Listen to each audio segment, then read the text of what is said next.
We have a multi-planet square to Saturn. The square is from Saturn 18 degrees Pisces to Venus, Moon, and Sun 16 degrees Gemini. 18 degrees in degree astrology is associated with chronic illness. And Saturn here indicates illness flared up by patterns of avoidance through working too much. I have my natal Saturn 18 degrees Capricorn, where Saturn is strong in its sign of rulership or domicile. So I know this karmic pattern all too well. It's all about work-life balance. In Pisces, watch for ingredients, chemicals, possibly toxins in the things that we consume, but especially our food and our drink, and especially addictive substances or things we're dependent upon. In Gemini, we can factor in the media and information. This can mean reading material or any music that we're listening to or consuming, and how it may impact our mood and our mindset. On a collective level, this could indicate that we're facing restrictions or limitations to our freedom of speech and self-expression. I finally got around to reading 1984 by George Orwell this year, and I highly recommend reading it or rereading it if you haven't done so already, because concepts like the thought police, compared with modern tech smart devices in nearly every home in 2024, is truly something remarkable. The new moon conjunct Venus Cazimi square Saturn represents the dichotomy between expansion and restriction, expansion and contraction. When we encounter obstacles on our path, sometimes we can allow that to dampen our perspective, that positive outlook on progress. Good things come to those with patience, self-discipline, and vision, who put in consistent effort over time. Collectively, we're learning to set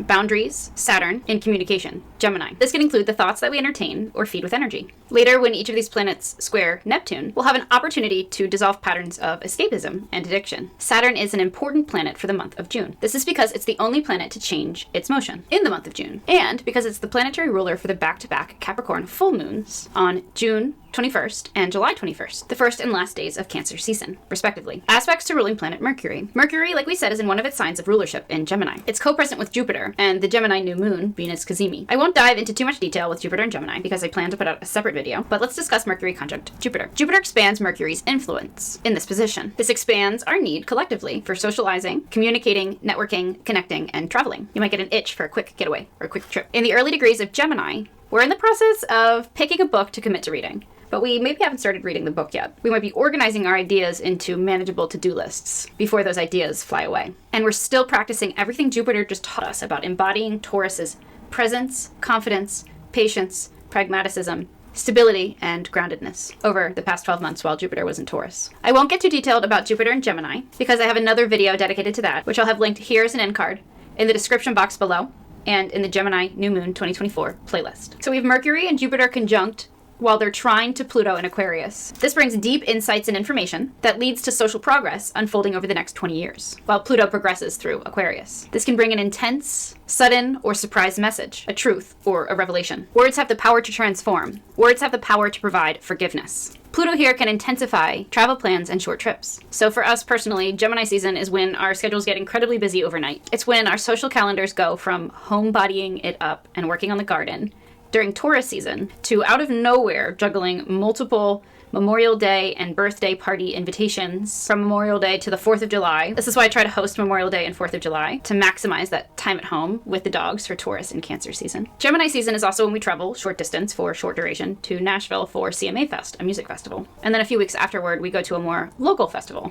at the beach. Pluto here trine Jupiter and Mercury can bring a huge boom to journalism and independent media. The biggest Supreme Court cases always seem to fall in the month of June, sometimes carrying over into early July. And this year we'll have many headliners coming. There will be multiple Supreme Court rulings coming up involving the opioid crisis, just as the pharmaceutical companies, the big pharma giants, are facing their Neptune and Saturn return, and access to one of the most common forms of inducing an abortion orally. Depending on how the Supreme Court decides in those rulings, there could be widespread repercussions. So additionally, at the time of writing the script and filming, the Supreme Court had just decided to allow the NRA free speech lawsuit to proceed. Allegedly, the New York financial regulator pressured banks and insurance companies to stop doing business with the NRA because of their advocacy for an opposing viewpoint. This violates the First Amendment of the United States Constitution. The NRA is suing because they were signaled out because of their viewpoint. The lower court originally viewed no. The NRA appealed that. Then the Supreme Court unanimously decided to overturn that decision. While the government is permitted to limit speech, it cannot select one in favor of another opposing viewpoint to back. It's not legal, and even worse, it's not constitutional. Even if you completely disagree with their viewpoint, they are entitled to express it. This is important for several reasons, but despite Gemini season, this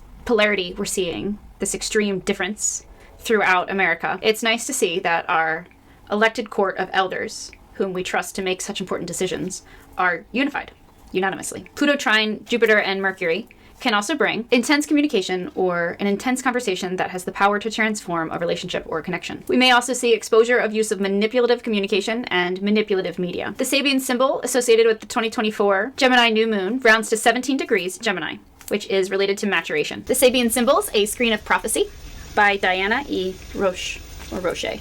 Page 108. We'll be rounding up to 17 degrees Gemini. The head of health dissolved into the head of mentality, development. Theme, maturation. This symbol speaks to the process of maturation, or growth, from youthful self-involvement to the development of a social conscience. The image of the head of health, dissolved into the head of mentality, suggests spiritual growth, self-awareness, and the ability to see the world through the eyes of others. This degree also implies that physical and mental well-being are the result of a well-rounded and very practical grounding in that everyday world of fact. Positive, at its highest, the symbol represents self-integration, broad vision, and wisdom. On the negative, it can indicate Peter Pan syndrome or an obsession with youthfulness and a simple refusal to grow up. Today, the accent is on maturity and expansion of consciousness. It's time to put selfish concerns aside and focus on the welfare of the whole. Opportunity. Your greatest advantage lies in looking to the future and to what you can expect to experience if you continue in your present direction or course of action. Risk. Guard against relying on others to take care of your needs or handle your responsibilities. Don't get caught unprepared. Stepping stones.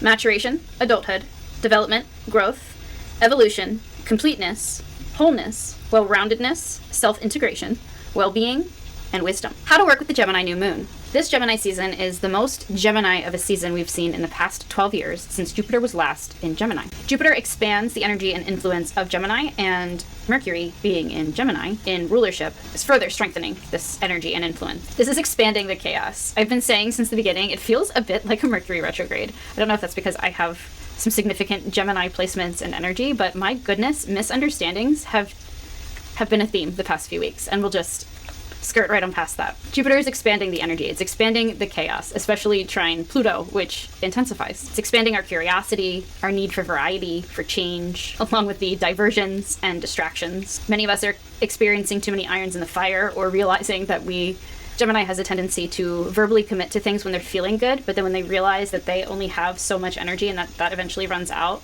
they then end up overpromising and underdelivering because they've spread themselves too thin. So this is something to watch for with Gemini energy. Jupiter in Gemini, trine Pluto in Aquarius. There are options galore, and it's up to us to be decisive and choose one. This is all about journalism, seeking truth, and the power of instant sharing of information and data, and even things like social media. All of this Gemini energy is a lot of mental energy, and Gemini energy in shadow can struggle with ADHD. So you may want to ditch the caffeine and the stimulants, if not for Gemini season, for the next 12 months while Jupiter's in Gemini. First, align yourself with divine feminine energy. Feminine energy is not exclusive to those who identify as female, but is part of the yin, or attracting, energy that exists within each of our souls. Meditation and breath work are highly recommended. Anything that integrates use of the element air. Breath work is getting into a state of relaxation or meditation through rhythmic breathing.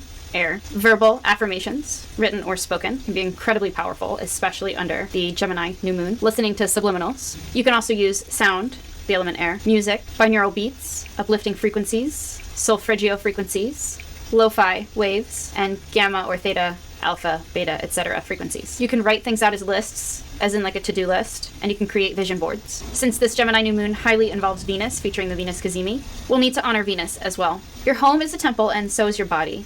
So regularly clear out dust, symbolic of karma. Weed through clutter, donate or trash items that no longer serve you. You can invoke beauty by bringing in decor that you find beautiful, or simply rearranging your existing furniture. You can keep a constant supply of fresh fruit and flowers to honor Venus. We mentioned your body is a temple. Be mindful of what you consume, down to the ingredients, chemicals, toxins that you ingest and put on your dermis, the biggest organ in your body. Because it's Gemini season, also pay attention to any negative messages, lyrics, frequencies that you might be subconsciously consuming. And you have the power to change or make a pivot around things that aren't working.